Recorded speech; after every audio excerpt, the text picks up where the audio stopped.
Prinsep ঘাট, এই শব্দটা শুনলে আপনাদের মাথায় কি আসছে?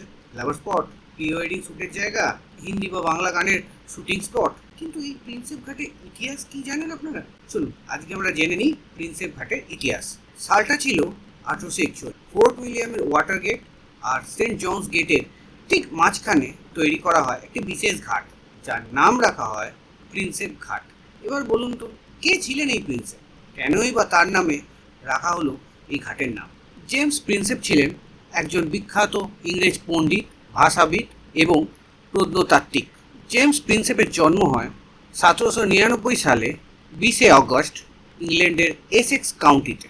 তিনি মাত্র 20 বছর বয়সে 1819 সালে 15 সেপ্টেম্বর কলকাতায় পৌঁছান ইস্ট ইন্ডিয়া কোম্পানির টাকসেলের কাজ নিয়ে। প্রথমে তার পোস্টিং হয় বেনারসে এবং পরে তিনি কলকাতায় চলে আসেন। তার দীর্ঘ 20 বছরের কর্মজীবনে তিনি বিভিন্ন রকমের কাজ করে গেছেন, যা ভারতীয় ইতিহাসের একটা নতুন দিক খুলে দিয়েছে। যেমন 1837 সালে তিনি ভারতের প্রাচীন ব্রাহ্মী ও খরষ্টি লিপি পাঠোদ্ধার করেন, যা ভারতের ইতিহাসের গবেষণায় আমূল পরিবর্তন আনে। এছাড়া এই গবেষণার মাধ্যমেই আমরা জানতে পারি যে সম্রাট অশোক কে ছিলেন।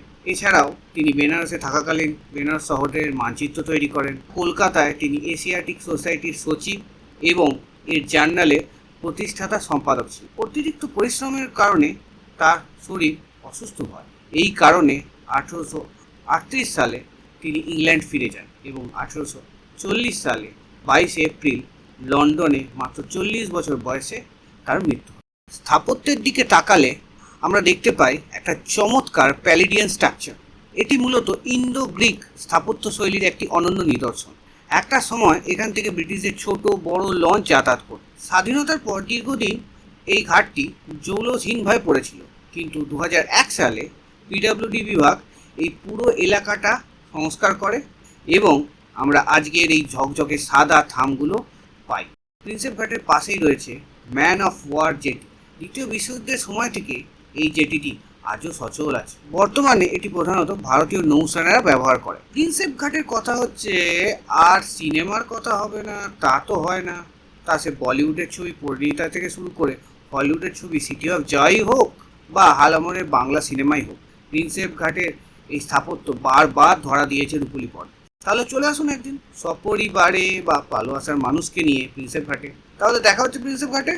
আর আমাদের এই ভিডিওটা যদি আপনাদের ভালো লেগে থাকে তাহলে আপনারা ইউটিউবে সাবস্ক্রাইব করুন, ফেসবুক আর ইনস্টাগ্রামে ফলো করুন। ধন্যবাদ।